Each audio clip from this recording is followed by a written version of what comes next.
আও তাকুনা মিনাল খালিদিন।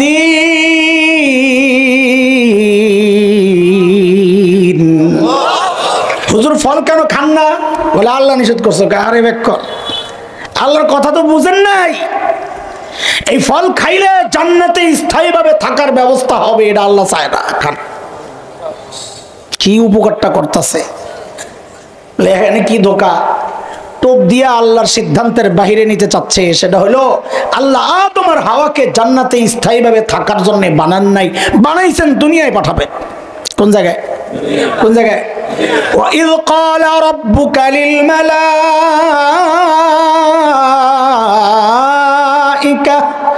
إِنِّي جَاعِلٌ فِي الْأَرْضِ خَلِيفَةً। কই পাঠাবেন? কোথায়? হ্যাঁ, আপনাদের মাথায় প্রশ্ন জাগতে পারে, হুজুর তাইলে তো ভেজাল লাগবে। দুনিয়ায় পাঠানোর জন্য বানাইলে তো মাঝখানে জান্নাতে পাঠাইছিলেন কোন কামের জন্য? গেঞ্জাম তো অনেক লাগলো। ও, এই জন্য পাঠাইছেন যে দুনিয়ায় যে যাইবেন, দুনিয়ায় করোনা চলতেছে, জান্নাত থেকে 2টা টিকা দিয়া যান। হাসে, আরে হা হইলে কর, না হইলে না কর, এই জন্য পাঠাইছে। মাঝখানে কোনো তেলের পাম্প নাই, জান্নাত থেকে তেলটা ফুল লোড করে যান, এই জন্যে। তো কি জন্যে? এর অনেক জবাব ওলামারা দিয়ে থাকেন, অত জবাবের সময় নাই আসলে নাই, মানে এটার ভাব লইলাম আর কি, জানি বা কয়টা। 2টা জবাব হনে। গ্রামের মেয়েরা যখন মুরগি পালার জন্য কিনা আনে না, আইনে কিন্তু ছেড়ে দেয় না, 2-4 দিন বাইন্দা খাওয়ান বান্ধা অবস্থায় দেয়। কেন? বাড়িছিন কি বাড়ি চিনার পর ছেড়ে দেয় তো মুরগি সারাদিন ঘুরা মুইরা খাইয়া আবার বাইতাই পড়ে, ঠিক নেই? তো আল্লাহ জান্নাতে কয়দিন আটকায় রাখছেন, বাড়িছিন। দুনিয়ায় ছেড়ে দিলে দুনিয়ায় থেকে দুঃখে যেন আবার জান্নাতে আয়া পড়ন যায়, তো বাড়ি চিনাইছে আল্লাহ তাআলা। বুঝা আসছে? আচ্ছা, আরেকটা শোনেন। আল্লাহ তাআলা সূরা তাওবার 111 নম্বর আয়াত, ইন্নাল্লাহা ইশতারা মিনাল মুমিনিনা আনফুসাহুম ওয়া আমওয়ালাহুম বিআন্না লাহুমুল জান্নাহ। ঈমানদারের কাছে আল্লাহ জান্নাত বিক্রির প্রস্তাব দিবেন। কিনতে রাজি নি আপনারা? এই জান্নাত কিনবেন? জোরে কয় না কিনবেন? কে কি কিনতে রাজি দেখি? আল্লাহু আকবার। হাত নামান, লাগছে তো ভেজাল। হুজুররাও ফতোয়া দিবে, জিনিস না কিনা না দেখা কিনা যায় না। আর নাস্তিক মুরতাদরা তো ফতোয়া আগের থেকে রেডি করে রাখছে, অপবাদ। সেটা হইলো আমরা নাকি অন্ধবিশ্বাসী, যা শুনি তাই বিশ্বাস করি। অন্ধবিশ্বাসী না বুঝে শুনে বিশ্বাসী? কেমনি বুঝে শুনে বিশ্বাসী? মিয়া জান্নাত তো না দেখে কেনার জন্য রেডি হয়ে গেছেন, রাখবে না না বুঝা খালি বড়র বড়র করে। আপনাকে এলাকায় মেয়ে করে বিয়ে দিলে শ্বশুর বাড়ি দেখার জন্য কে যায়? মেয়ে নিজে যায় না গার্জিয়ান? হ্যাঁ, মাশাআল্লাহ। তো আপনাকে এলাকার মেয়েরা ভালো। আমাদের ঢাকার মেয়েরা 2 রকম। এক মেয়ে হলো মা বাবার বাধ্য সন্তান, ওর সামনে বিয়ের আলাপ করলে ও লজ্জায় চলে যায় আরেক ঘরে, সমবয়সী কাউকে পাঠায়া দেয়, আব্বা আম্মাকে বলো আমার শোনার দরকার নাই, দেখার দরকার নাই, জানার দরকার নাই, ওনারা যা করে দেখলেই চলবে, ওনাদের দেখাই আমার দেখা। আর মাইয়া যদি হয় রাতের গভীরে শাহবাগের স্লোগান কন্যা, বেড়া গলকে বয়া বয়া বিড়ি টানে, ওর সামনে যদি বিয়ার প্রস্তাব দেওয়া হয় যে মারে তোর জন্য একটা ছেলে দেখছি, ও কতক্ষণ চুপ থেকে বলবে আমাকে একটু টাইম দিতে হবে, বেটার অপশন কোনটা এটা চুজ করার একটু সুযোগ দিতে হবে, আমার আগেরটা ভালো না এখন যেটা দেখছো এটা ভালো, আমি একটু ওদের খোঁজ খবর নিতে হবে, বাড়িঘর জানতে হবে। এই সমস্ত যা বলে এগুলা এমন পাবলিকও কিছু আছে।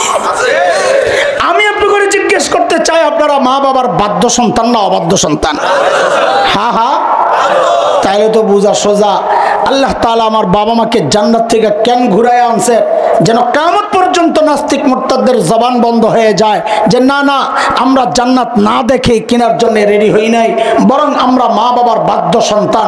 আমাদের বাবা আদম জান্নাত দেখছেন, আমাদের মা হাওয়া জান্নাত দেখছেন, আমাদের দেখার দরকার নাই। শয়তান কয় সর্বনাশ, এই মোল্লা তো বহুত কট্টর মোল্লা দেখা যায়। মোল্লা তোমার ধোকা কোন লাইনে দিতে হয় আমি জানি। তোমার দুর্বলতা হচ্ছে ধর্ম, দাড়ি, টুপি, হিজাব, জায়নামাজ, তাহাজ্জুদ, এগুলো তোমার দুর্বলতা। এই জমানায় কিছু মানুষ দেখবেন সারা জিন্দেগি ইসলাম আর এই ওলামাদের বিরুদ্ধে, কিন্তু নির্বাচনটা এলেই দেখা যায় টুপি টাপি লাগায় হাসান বসরি। ও জানে এটার প্রতি আমাদের দুর্বলতা আছে, ফাঁকি দিতে চায়। নির্বাচন আসলে হিজাব টিজাব লাগায় আর আবে অবস্থিয়া ঘুমের থেকে উঠাই বলে খালি জায়নামাজ খোঁজে। সুবহানাল্লাহ। এক পিসাব পাওয়া গেছে প্রতি রাতে 80 রাকাত তাহাজ্জুদ। আমি হায় খোদা, আমি কার কাছে মুরিদ হইলাম, এই পিসাব এতদিন আসিল কই? যেই মুরিদ হওয়ার চিন্তাটা পরিবর্তন করমু একটা অবস্থা, হঠাৎ শুনলাম পিসাব পালায় গেছে। কন্ত দেখি এখন কার লগে খেলুম। হায় খোদা, শয়তানও ঠিক এই পদ্ধতি গ্রহণ করেছে। হ্যাঁ, পদ্ধতি আসল শয়তানেরটাই। ওরা শয়তান থেকে শিখছে যে দিনদার মানুষকে ধোকা দিতে হইলে দিনই লিবাস লাগাও। ওই যে এক সুরত ধোকার একটা পদ্ধতি মনে আসেনি? শয়তান কি কয়? ওয়াকাসামাহুমা ইন্নী লাকুমা লামিনান নাসিহিন।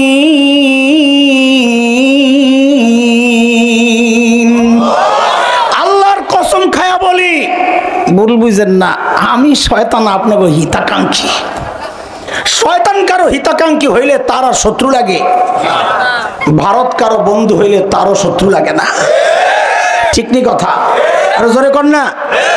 বাপরে, আমাদের কি বন্ধু, আমাদেরকে পেঁয়াজ দেয়, চিনি দেয়, আলু দেয়, আরো কত কিছু দেয়। সুবহানাল্লাহ। একটু এদিক সেদিক হইলে হুমকি দেয়, দেবো না পেঁয়াজ। তা আমরা কই দিস না। তোকে পেজ না খাইলে কি বাঙ্গ নেত্রী শিখাইয়া গেছে না পেজ ছাড়া তরকারি রান্ধন যায়?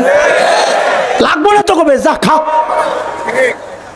কয়দিন আনি না, এখন বস্তা সামনে লিয়ে বয়া বয়া কান্দে। দাদা কি খবর? দাদা ভালো না দাদা, বাংলাদেশিরা পেজ নিচ্ছে না তো দাদা, পেজগুলো পৌঁছে যাচ্ছে দাদা। খায়ও তো না। সেই খাওয়ার একটা মানসিক শক্তি লাগে তো খাওয়ার জন্য। আমাদের যেই খাওয়ার ব্যাপারে যে উদারতা, এই খবিশগুলো তো দুনিয়ার কাঞ্জুস। আমি তো লম্বা সময় ছিলাম, জানি। দুপুরবেলা বোনের বাড়িতে ভাই আসছে বেড়াইতে। কোন সময়? কলিং বেল টিপে টিপে টিপে, বোন তো দরজা খোলে না। ভাই কাহিনী বুঝছে, জানালার কাছে যা বলে, বোন রে আমি কিন্তু খেয়ে আসছি। বোন বলে আগে বলবি না? তো দরজা খুলছে। এরাই পেস কি খাইব? মানসিকতা এতটা নিচু। সুবহানাল্লাহ, আল্লাহ আল্লাহ আল্লাহ। এরা বলে আমাকে দশ দখল করবো কত দিই। এই মানসিক শক্তি নিয়ে, এই মানসিকতা নিয়ে। এই জন্য মাঝে মাঝে বলি, আমার দেশ দখল করার আগে আগে নিজেকে আগার জায়গা ঠিক কর। এখনো রাস্তাঘাটে এই কাম সারে, বিশ্বাস করেন না আপনারা? আমরা যখন দেওবন্দে যাই, কলকাতা থেকে ট্রেনে উঠছি, লম্বা সফর, 36 ঘন্টা প্রায় জার্নি। হায় আল্লাহ, সকালবেলা জানালার কাছে গেলি যে দৃশ্য দেখতাম, তাড়াতাড়ি লজ্জায় মুখ ফিরাই লাইতাম। কেন? রেল লাইনের পাশে সব লাইন ধরে ফ্যামিলি প্যাকেজ, বুড়া জুয়ান নারী পুরুষ গুড়া গাড়া যা আছে, ছোট্ট বোতল একটা লয়া লাইন ধরে বয়ে রয়েছে। মানিজ্যত রক্ষা, মুখটা ডাক্কা রাখছে পিছন দিয়া খোলা। এরা বলে আমগো দেশ দখল করবো কত দিহি কারবার। আমি বলি আরে আসেন না, ঢুকে যান সাহস করে, সাহস করে ঢুকে যান। কেন? ছোটবেলা থেকে যে জিহাদি চেতনা লালন করছি, তোরা না ঢুকলে সেটা বাস্তবায়নের সুযোগ তো পাচ্ছি না। ঢুক, খেলা হবে ইনশাআল্লাহ, ঢুক। আমার দেশ দখলের হুমকি দাও। আমরা তো ভিন্ন কিছু স্বপ্ন দেখি, উল্টা স্বপ্ন দেখছি, এবং আলহামদুলিল্লাহ আমাদের স্বপ্ন বাস্তবায়ন শুরু হয়ে গেছে। তাকায়া দেখো, সিরিয়ায় কালিমার পতাকা উঠে গেছে, আফগানিস্তানে কালিমার পতাকা উঠে গেছে। আমরা স্বপ্ন দেখি ইনশাআল্লাহ খুব শিগগির দিল্লির লালকেল্লায় আবারও কালিমার পতাকা পথ পথ করে উঠবে, পথ পথ।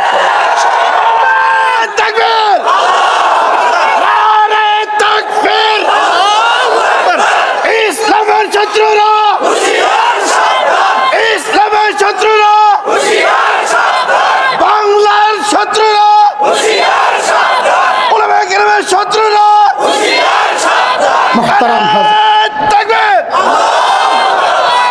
ওই পদ্ধতি কয়টা পড়া বুঝলে যাওনি?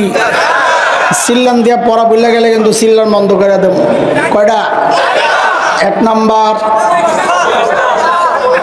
আশা, 2 নাম্বার, 3 নাম্বার। সবাই কেমনে কয় দেখছেন? এটা এটা ভালো মনে রাখছে। 4 নাম্বার, 4 নাম্বার, এই 4 পদ্ধতি গ্রহণ করে এই আমাকে আপনাকে যে শয়তান ধোঁকা দিচ্ছে এটা তো টের পাই না। তো আসেন এই জায়গায় ঢুকি। 1 নাম্বার কি? অপব্যাখ্যা। আপনি কাদিয়ানি বলেন, হিজবুত তাওহীদ বলেন, যত বাতিল আছে, এমনকি মাজারের এই ভণ্ডগুলো, সব তাদের এই কর্মকাণ্ডের দলিল দেয় কোরআন দিয়া। কি দেয়? কোরআন দিয়া। বিশ্বাস করেন না? আপনি মাজারে যান, যা দেখেন মাজারে অনেক শাহেরা থাকে। শাহ বাবা, শেকল বাবা, তালা বাবা, খেতাশা, আর কত শাহ বাবা আছে মাজারে। চুল জটলা বাপ সবই আলাদা। ওদেরকে যদি জিজ্ঞেস করেন এই নামাজ পড়স না কেন, কি বলবে জানেন? কোরআন দিয়ে দলিল দিব। একিন পর্যন্ত ইবাদতের হুকুম। আরবিটা অনেকে কইতারে অর্ধেক অর্ধেক, আর অনেকে কইতে পারে না। ওয়াবুদ রাব্বাকা হাত্তা ইয়াতিয়াকাল ইয়াকিন। ইবাদত করো তুমি তোমার রবের ইয়াকিন আসার আগ পর্যন্ত। সমস্ত মুফাসসিররা বলেন এখানে ইয়াকিন মানে হচ্ছে মৃত্যু। কি? তার মানে আমৃত্যু ইবাদত চালাও, আল্লাহর হুকুম এটা। এটারে অপব্যাখ্যা দিয়া বানাইছে একিন মানে একিন। আমরা যেটা কই একিন বিশ্বাস, আমগো একিন আয়া পড়ছে, এই জন্য আমগো ইবাদত লাগে না। কাটমল লাগে এখন একিন আয় নাই, ওরা ইবাদত করে মরুক যাইয়া। দেখছেন নি অপব্যাখ্যা? ও নিজেকে আসলে শয়তান দাবি করছে পক্ষান্তরে। কেন? এটা একটা মূল নীতি মাথায় রাখবেন সারা জিন্দেগির জন্য। কেউ যদি নবীদের চেয়ে নিজেকে উত্তম মনে করে, অথবা তার বক্তব্য দিয়ে নবীদেরকে খাটো করতে চায়, আপনি চোখ বন্ধ করে সিদ্ধান্ত নেবেন এটা শয়তান। কেন? কারণ এই পদ্ধতি সর্বপ্রথম চালু করেছে শয়তান। আনা খায়রুম মিনহু বইলা, আমি নবী আদমের চেয়ে উত্তম। যারা বলে আমাদের ইবাদত লাগে না, ওরাও নিজেদেরকে নবীর চেয়ে উত্তম মনে করে। কেন? কেনর জন্য আপনি শুনেন সূরা মারইয়াম, হযরত ঈসা আলাইহিস সালাম নিজের পরিচয় দিচ্ছেন, ওইটা আগে শুনেন। হযরত ঈসা বলেন, আল্লাহ বলছেন, ক্বালা ইন্নী আবদুল্লাহ আতানিয়াল কিতাব ওয়াজআলানি নাবিয়্যা وجعلني مباركا أينما كنت وأوصاني بالصلاة والزكاة ما دمت حيا। হযরত ঈসা বলেন, আমি আব্দুল্লাহ। তো আমরাও আব্দুল্লাহ। তুমি আর আমি এক আব্দুল্লাহ না, আমার সাথে তোমাদের পার্থক্য আছে। কি? হযরত ঈসা বলেন, আতানিয়াল কিতাব, আমাকে আল্লাহ কিতাব দিয়েছেন। ওয়াজআলানি নবী, আমাকে নবী বানিয়েছেন। ওয়াজআলানি মুবারাকান আইনামা কুনত, আমি যেখানেই থাকি, যার সাথে আমার সংশ্লিষ্টতা, সব কিছুকে আল্লাহ বরকতময় করে দিয়েছেন। আর আর বলে ওয়াউসানি বিসসালাতি ওয়াজ-যাকাতি মা দুমতু হাইয়া। একজন নবী বলছেন, আমাকে আল্লাহ হুকুম করেছেন আমি যতদিন বেঁচে থাকি আমি যেন নামাজ পড়ি, আমি যেন যাকাত আদায় করি। একজন নবী বলছেন, আমার প্রতি নির্দেশ হচ্ছে আমি যেন আমৃত্যু ইবাদত করি। আর এই ভণ্ডগুলো বলে আমাদের ইবাদত লাগে না। তার মানে তারা সবাই নিজেকে নবী ঈসার চেয়ে দামি মনে করছে। কাজেই যারাই নিজেকে নবীর চেয়ে দামি মনে করবে তারা কি ফাঁকে এটাও বইলা ফেলি। কেউ যদি মনে করে নবীরা দায়িত্ব ঠিক মতো আদায় করেন নাই, তাহলে তিনিও ওই গ্রুপে। কারণ তিনিও মনে করতেছেন আমি ভালো দায়িত্বশীল, যে কাম নবীরা করতে নাই, মুসা আলাইহিস সালাম করতে নাই, আমি করতেছি ঠিক মতো। এটাও শয়তান। বলেন এটাও, জোরে কোন এটাও, আরো জোরে বলেন এটাও। সে যেই হোক, মূলনীতির মানদণ্ডে যেইটাই সামনে পড়বে, আমার বাপ পড়লে বাপের হুকুম। ঠিক আছে না ইনশাআল্লাহ? অপব্যাখ্যার হাজারো উদাহরণ আমাদের সামনে, কিন্তু ওই লাইনে ঢুকলে আমার দেরি বেশি হয়ে যাবে, কারণ রয়েছে তো 4টা। এই সমাজে কোরআনের বিধানগুলোকে নানানভাবে ঘুরে পেঁচা আপনাদের সামনে পেশ করতে চায় একটা শ্রেণী আছে। যেমন কোরআনের একটা বিধান হচ্ছে লিয-যাকারি মিসলু হাজ্জিল উনসায়াইন, মানে কি? বাবার সম্পদ ছেলে মেয়ের যে বন্টন নীতি, কোরআন বলছে ছেলে যা পাবে মেয়ে পাবে অর্ধেক, মেয়ে যা পাবে ছেলে পাবে ডাবল। এটার যে কত রকমের ঘুরায় বেচা ওরা চেষ্টা করছে এই বিধান থেকে আমাকে আপনাকে দূরে সরাইতে। কখনো যুক্তি দিয়া বুঝাইছে, ওই যে খালি লজিক, কোরআন হাদিস মানি না, এটা শয়তানের একটা বড় কথা। যুক্তি দিয়া বুঝাইছে একই বাবার ছেলে একই বাবার মেয়ে, বন্টনে কেমন এই কেন এই বৈষম্য? এখন তো বৈষম্য বড় হিট আইটেম, তো ওইটা দিয়েই লাগবো খোসা। এই বৈষম্য কেন? যেই দেখছে আপনাদের কাজ করতে পারে না, তো একটা নতুন স্লোগান বানাইছে, সেই স্লোগানের নাম হচ্ছে সমান অধিকার।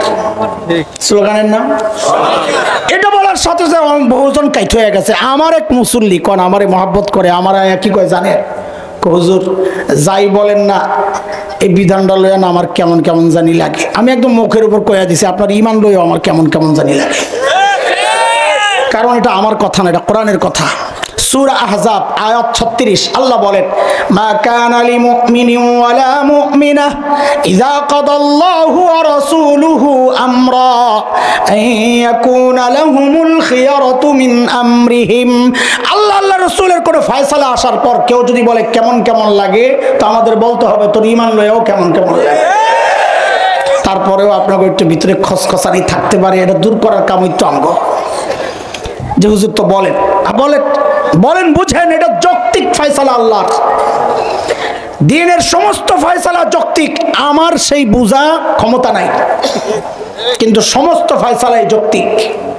আল্লাহ ছেলেকে ভাগ দিয়েছেন 2, মেয়েকে 1। বলেন কত? এক বাবার এক ছেলে, ছেলে পাবে মেয়ে পাবে। বলেন আমার সাথে মুখস্থ করেন, এটা একটা ভয়ঙ্কর জিনিস, এটা নিয়ে অনেক ফিতনা হবে। বলেন ছেলেকে দিয়েছেন আল্লাহ, মেয়েকে।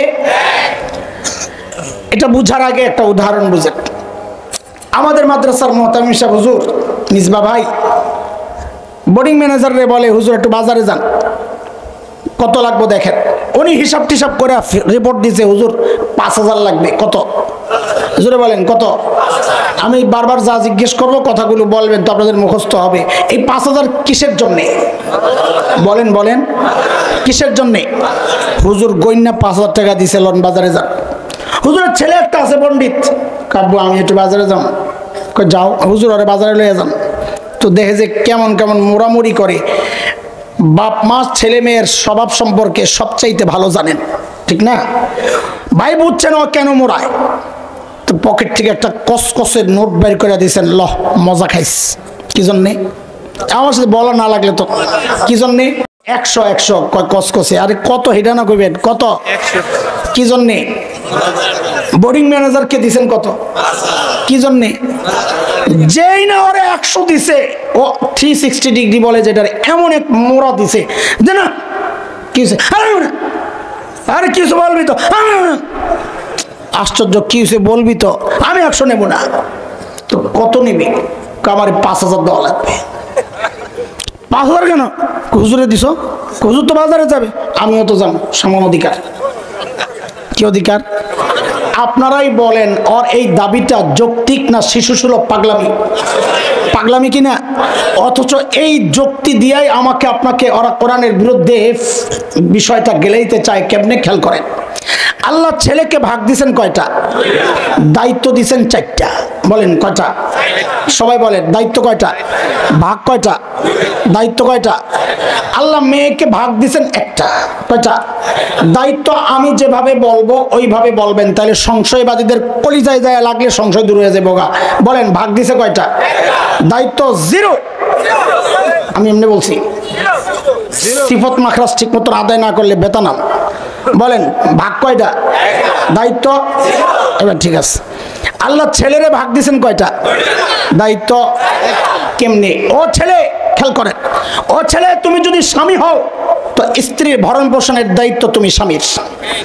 ও ছেলে তুমি যদি বাবা হও তো কন্যার ভরণ পোষণের দায়িত্ব তুমি বাবার। ও ছেলে তুমি যদি সন্তান হও, মেয়ের ভরণ পোষণের দায়িত্ব তুমি সন্তানের। ও ছেলে তুমি যদি ভাই হও, বোনের ভরণ পোষণের দায়িত্ব তুমি ভাইয়ের। বলেন ভাগ কয়টা? দায়িত্ব। ভাগ কয়টা? দায়িত্ব। আবার ভাগ কয়টা? দায়িত্ব। আল্লাহ মেয়েকে ভাগ দিয়েছেন কয়টা? দায়িত্ব। 0 কেমনি? ও মেয়ে তুমি যদি স্ত্রী হও, তোমার ভরণ পোষণের দায়িত্ব তোমার স্বামীর। ও মেয়ে তুমি যদি কন্যা হও, তোমার ভরণ পোষণের দায়িত্ব তোমার বাবার। ও মেয়ে তুমি যদি মা হও, তোমার ভরণ পোষণের দায়িত্ব তোমার ছেলের।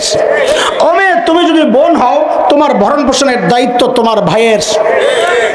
ভাগ কয়টা? দায়িত্ব সন্দেহ লেগে গেছে। আবার কোন ভাগ কয়টা?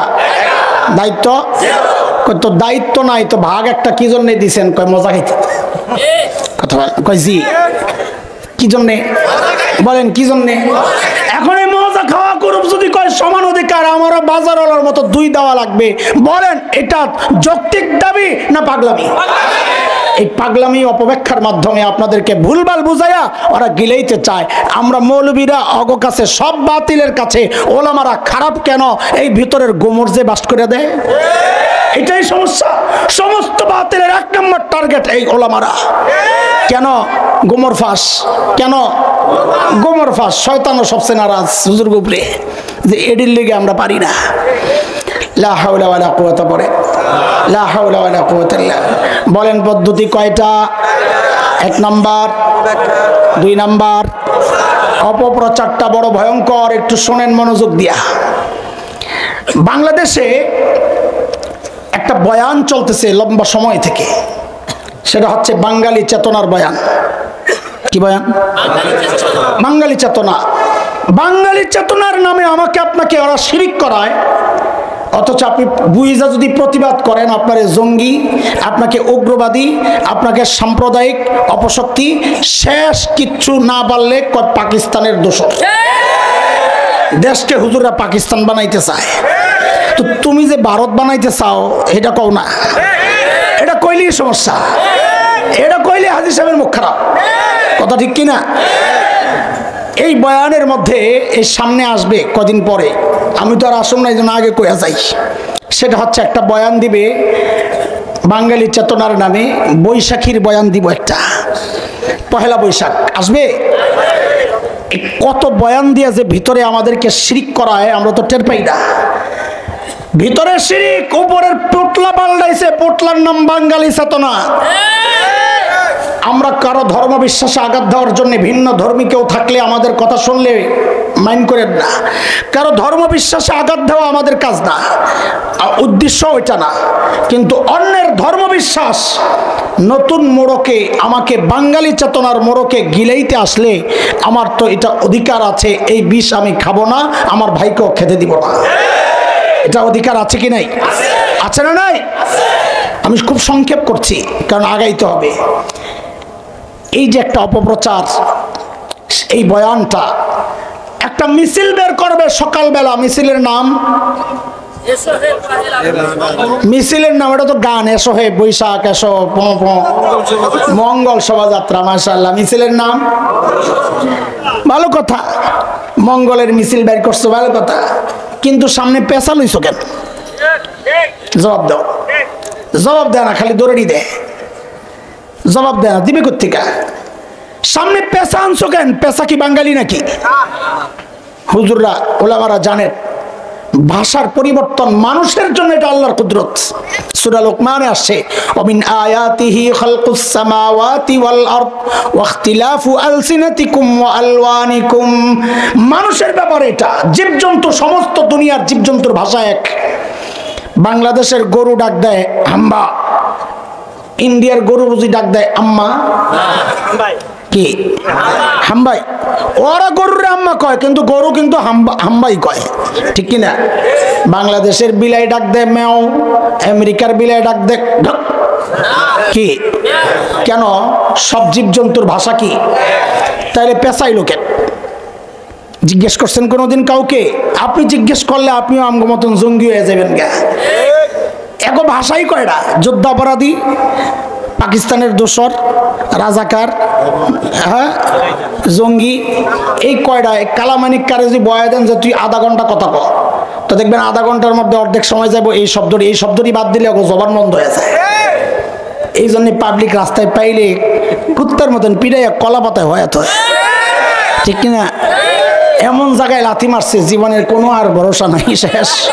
বলবেন যে কি শয়তানের শয়তান, আমি লাথি মারছস পিছে মারতি, শয়তান একদম সই কইরা, সই বুঝেন? সই ছোটবেলায় আমরা মার্বেল খেলতাম, এই যে এক চোখ কানা করে সই করতাম, কুট করে আরেক মার্বেলে লাগার লেগা একদম এক চোখ কানা করে সই করে মারছে। ওরা ধন্যবাদ দেওয়া দরকার, কারণ ও যে আলেমদেরকে ভালোবাসেন, হৃদয়ের সবটুকু ভালোবাসার নিংড়ে লাথিটা দিছে। আমি মনে করি ওরে এই লাথি দিয়া কাম হইব না, ওরে উল্টা ঝুলাইয়া তারপরে টুকরা টুকরা কইরা পাগলা কুত্তা দিয়া খাওয়াইলে ও যেই অপরাধ করেছে আল্লামা সাঈদী রাহিমাহুল্লাহর ব্যাপারে, এই অপরাধের কিছুটা প্রায়শ্চিত্ত হবে। কথা কন ঠিক কিনা? জালেম কথাকার। পেশাই লোকের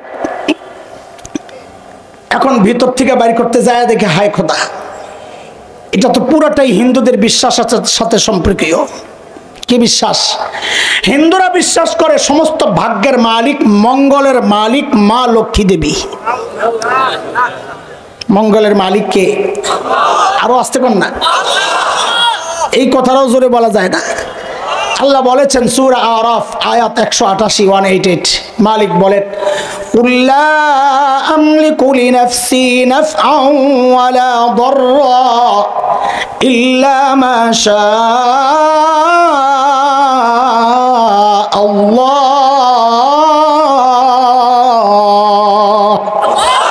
বলেন চিৎকার করে, সব ভাগ্যের মালিক কে? হিন্দুদের বিশ্বাস হচ্ছে ভাগ্যের মালিক হচ্ছে মা লক্ষ্মী দেবী। লক্ষ্মী দেবীর স্বামী হচ্ছে বিষ্ণু দেবতা। লক্ষ্মী দেবীর কোনো ছেলে নাই, মেয়ে আছে ছয়টা। কয় মেয়ে? পদ্মা, পদ্মালয়া, ইন্দিরা, শোভা, কমলা, রমা, এই লক্ষ্মী দেবীর 6 মেয়ের নাম। হিন্দুদের বিশ্বাস হচ্ছে লক্ষ্মী দেবীর বাহন পেশা। এবার সবডিরে মিলান, মিছিলের নাম মঙ্গল শোভাযাত্রা, মঙ্গলের মালিক মা লক্ষ্মী দেবী, বাহন রেডি, হুজুর গাড়ি রেডি, ওঠেন আপনি আমগো আগে আগে যান। আপনি এই মিছিলের নেতৃত্ব গ্রহণ করলে আমরা যারা এই মিছিলে অংশগ্রহণ করেছি আমাদের আগামী বছরটা মঙ্গলের হবে, এই বিশ্বাস যদি কেউ রাখে তার ঈমান থাকবে। অথচ বাঙালি চেতনার বয়ান দিয়া দিয়া আমার সন্তানকে দিয়ে, আমার ভাইকে দিয়ে এই শিরিক করা কয়েক দশক থেকে এই কাজগুলো করে যাচ্ছে। আমরা কথা বললে আমরা জঙ্গি হয়ে যাই। তুমি আমার জঙ্গি বলো আর পাকিস্তানপন্থী বলো, যাই বলো, আমার ভাইকে তুমি শিরিক করাবা আলেম হইয়া, এটা আমরা চুপ থাকতে পারবো না। কথা বলেন, কথা বলেন, চুপ থাকতে পারবো না, থাকি নাই, থাকবো না ইনশাআল্লাহ। অপপ্রচারের ভয়ঙ্কর আরেকটা দিক একটু খেয়াল করেন। বয়ান বয়ান বয়ান চলতেছে, সেটা কি? বাংলাদেশের যে জাতীয় দিবসগুলো আছে, সাধারণ মানুষরা আপনারা এটা খুব ভালো করে লক্ষ্য করেন, খেয়াল করি না তো আমরা, চলছি গাড়ি যাত্রাবাড়ি। এই দিবসগুলো যেমন 26 মার্চ আছে, 16ই ডিসেম্বর আছে, 21 ফেব্রুয়ারি আছে। এই দিবসগুলোতে স্কুল কলেজ বন্ধ থাকে, কিন্তু বন্ধের মধ্যে ওরা খেলাধুলার প্রতিযোগিতা করে, ক্রীড়া প্রতিযোগিতা। এর মধ্যে একটা ইভেন্ট থাকে, যেমন খুশি তেমন সাজো, সাজে। ইদানিং আমরা লক্ষ্য করছি এই যেমন খুশি তেমন সাজের মধ্যে একটা সাজ, সেটা হচ্ছে ছোট্ট একটা বাচ্চাকে টুপি পরায়া দাড়ি লাগায়া হুজুর বানায়, আর ছোট্ট একটা মেয়েকে শাড়ি পরায়া যুবতী মেয়ে সাজায়। এরা বিচারক আর অডিয়েন্সের সামনে যায় অভিনয় করে দেখায় কি, ওই দাড়িওয়ালা টুপিওয়ালা ছোট্ট হুজুরটা ওই যুবতী নারীর শাড়ি ধরে টানাটানি করে। কি বুঝায়? ওরা বুঝায় এটা হচ্ছে 71-এর দৃশ্য। 71-এ এই দাড়িওয়ালা টুপিওয়ালা তথা রাজাকারেরা আমার মা বোনের ইজ্জত এইভাবে হরণ করেছে। উদাহরণ নাম্বার 2, বাংলাদেশের টেলিভিশন সিনেমায় যে নাটক সিনেমা হয়, আপনারা জানেন এটা 2টা চরিত্র থাকে, একটা নায়ক চরিত্র, একটা গাদ্দার আর ভিলেন চরিত্র। নায়ক চরিত্র ওরা সাজায় সমাজের সব ভালো কাজ দিয়া, আর ভিলেনটাকে সাজায় সমাজের সব নিকৃষ্ট কাজ করে। ইদানিং আমরা শুনতে পাচ্ছি, আমাদের কাছে এই সংবাদ আসছে যে ওই যে ভিলেন সাজায় যাকে দিয়া সমাজের সব নিকৃষ্ট কাজ করায়, ওই ভিলেন সাজায় কেমনে? ভিলেনের মাথায় একটা টুপি লাগায়া দেয়, একটু দাড়ি লাগায়া দেয়, একটা ছাতা পান চাবায় আর ভিলেনগিরি করে। এটা হচ্ছে ভিলেনের চরিত্র। দোস্ত, উদাহরণ নাম্বার 3, 2013 ফেব্রুয়ারির কথা আপনাদের মনে থাকার কথা, ঢাকার শাহবাগে গণজাগরণ মঞ্চ বসেছিল, মনে আছে? দাবি ছিল যুদ্ধাপরাধীদের বিচার ত্বরান্বিত করা। একদিনের গল্প শোনাচ্ছি আপনাদের, কারো শোনা গল্প নয়, আমার সাথে মানে চাক্ষুষ, কি বলে, আই উইটনেস। আমার সায়েন্স ল্যাবে চৌরাস্তায় একটা বড় ফুট ওভার ব্রিজ আছে, লম্বা, পায়ে হেঁটে রাস্তা পার হওয়ার ব্রিজ। একদিনের গল্প শোনাচ্ছি আপনাদের। উত্তর দিক থেকে দক্ষিণ দিকে আমার গন্তব্য। দক্ষিণ দিক থেকে এক মা উত্তর দিকে যাবে, আমাকে ক্রস করবে। ছোট্ট একটা বাচ্চা সাথে, যুবতী মেয়ে সাথে বাচ্চা। তাদের বেশভূষা, গেট আপ সেট আপ, সাজসজ্জা, পোশাক আশাক দেখে আমার বুঝতে কষ্ট হয় নাই যে এরা গণজাগরণ মঞ্চ থেকেই আসছে। উল্কি টুলকি আঁকা, বাংলাদেশের পতাকা আঁকা, বাংলাদেশের পতাকার ওই যে কি থাকে বেল, ওগুলা লাগানো, আর পোশাকও ওইরকম। এতে আমার কোনো আপত্তি নাই, আপত্তি থাকারও কথা না। কারণ সন্তানের হৃদয়ে দেশপ্রেম জাগ্রত করা, ইমানি চেতনা জাগ্রত করা, এটা তো মায়েরই কাজ। মা হয়তো ওই কাজটা করতে গিয়েছেন, কিন্তু বিপত্তিটা বাঁধলো কোথায়? যখন ওই মা আমাকে ক্রস করবে, ক্রস করার সময় তার ছোট্ট বাচ্চাটাকে শিখায়া দিচ্ছে, আমাকে দেখায়া দেখায়া বলার জন্যে, বলো তুই রাজাকার, তুই রাজাকার, তুই রাজাকার। এরে দোস্ত, 1971-এর মুক্তিযুদ্ধ কিন্তু দাড়ি আর টুপির বিরুদ্ধে হয় নাই। 71-এর মুক্তিযুদ্ধ কিন্তু ইসলামের বিরুদ্ধে হয় নাই।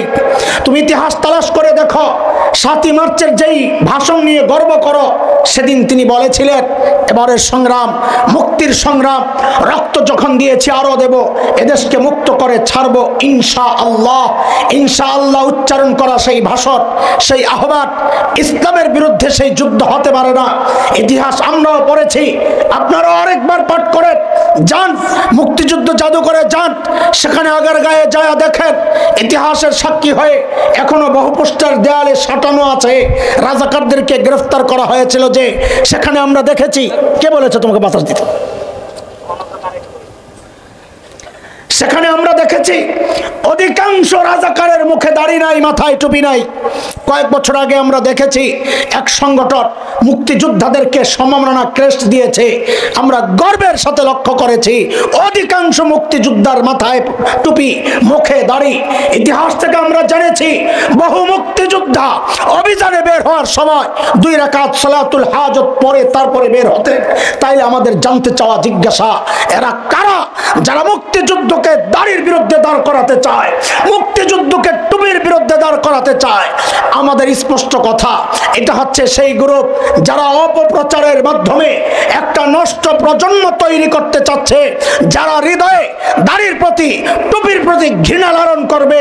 দাড়িওয়ালা, টুপিওয়ালা, কোরআনের ধারক বাহক উলামায়ে কেরামের প্রতি ঘৃণা লালন করবে, যেন ধীরে ধীরে কোরআনী শিক্ষা থেকে তাদেরকে দূরে সরানো যায়। অপপ্রচারের মাধ্যমে শয়তান এই চক্রান্তে, এই পদ্ধতিতে চক্রান্ত করাচ্ছে তাদের দোসরদেরকে দিয়া। শয়তানের দোসররা যেমন এই জমিনে আছে, আলহামদুলিল্লাহ শাইখুল হিন্দের রোহানি সন্তানরাও বেঁচে আছে। আমাদের উদ্দেশ্যে স্পষ্ট পয়গাম, এর কুলাঙ্গাররা শুনে রাখ, 71-এ দেশ মুক্তির জন্য একবার মুক্তিযুদ্ধ হয়েছে। ঈমান রক্ষায়, স্বাধীনতা, সার্বভৌমত্ব রক্ষায় যদি আর একটি যুদ্ধের প্রয়োজন হয়, আবার যুদ্ধ হবে, আবার যুদ্ধ হবে।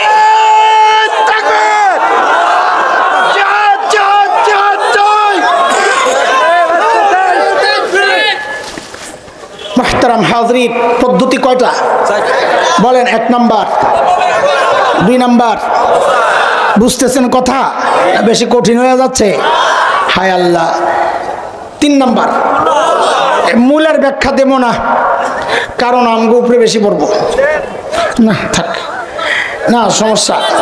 হ্যাঁ, মূলা এমন খাওয়া খাইছে অনেকে, পেট নষ্ট হইয়া, মাথা নষ্ট হইয়া, গ্যাস আছে তো, গ্যাসে মাথা নষ্ট হইয়া কয় কি জানে, তাহাজ্জুদ গুজার রাবেয়া বসিয়া, সুবহানাল্লাহ।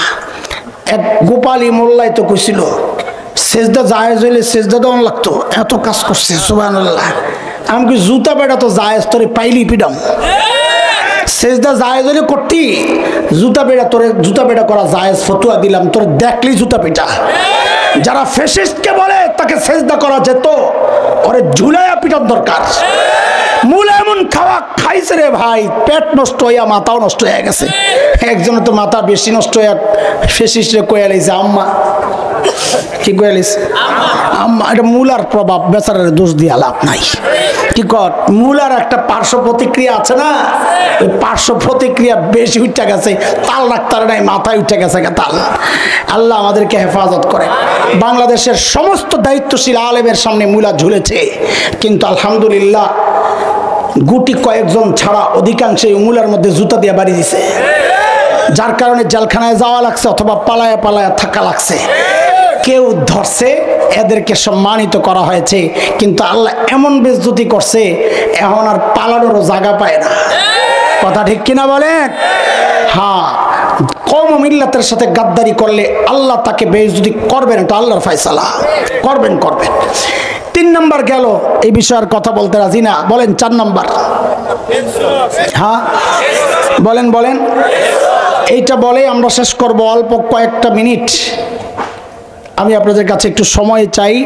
আল্লাহর হস্তে ভয়ঙ্কর এক ফিতনা নিয়ে কথা বলবো, তো আমি আশা করব আপনারা আগে যেহেতু যান নাই এখন আর যাইতেন না ইনশাআল্লাহ। ঠিক আছে, কারো হাজত থাকলে হিসাব আলাদা। দেখেন, বাংলাদেশে 8-10 বছর আগের থেকে একটা ফতুয়াকে এস্টাবলিশ করার চেষ্টা হয়েছে। সেই ফতুয়াটা হচ্ছে অর্থ না বুঝে কোরআন পড়লে সওয়াব হয় না। এই একটা ফতুয়া বাজারে প্রতিষ্ঠিত করার চেষ্টা করেছে কারা? আলেম ওলামা না, এরা আলেম ওলামা না, এরা আলেমদের কাছে পড়েও নাই, যায়ও না, দূরে দূরে থাকে। বলে তো শিখে কার থেকে আগে ওস্তাদ কারা? ফদিলাতুল শেখ আল্লামা মুফতি ইন্টারনেট লানাতুল্লাহ আলাইহি। ঠিক আছে না? এই হযরতের কাছে যারাই পয়রা লেখাপড়া করছে, আল্লাহ আল্লাহ এমন এমন কথা বাইর করে, সুবহানাল্লাহ। এটা দিয়ে বছর জায়গা পোলা বাইরের গন্ডগোল করতে করতে শেষ। আমাদের আফসোস লাগে নাই তখন, ওরা বুঝে না। আমরা প্রতিবাদ করেছি, বিরোধিতা করেছি, অনেক গালিও শুনেছি, কিন্তু কষ্ট লাগে নাই, বুঝে না। বুঝানোর চেষ্টা করছি মানুষ যেন বিভ্রান্ত না হয়। কিন্তু সাম্প্রতিককালে আমাদের ভেতরের একজন বড় দায়িত্বশীল, বংশীয় দিক থেকে অনেক উঁচু, সুন্দর দাড়ি, সুন্দর পাগড়ি, তিনি ফতোয়া ওই আগে যেটা ছিল ওটার থেকে আরো আগে বেড়ে গেছে।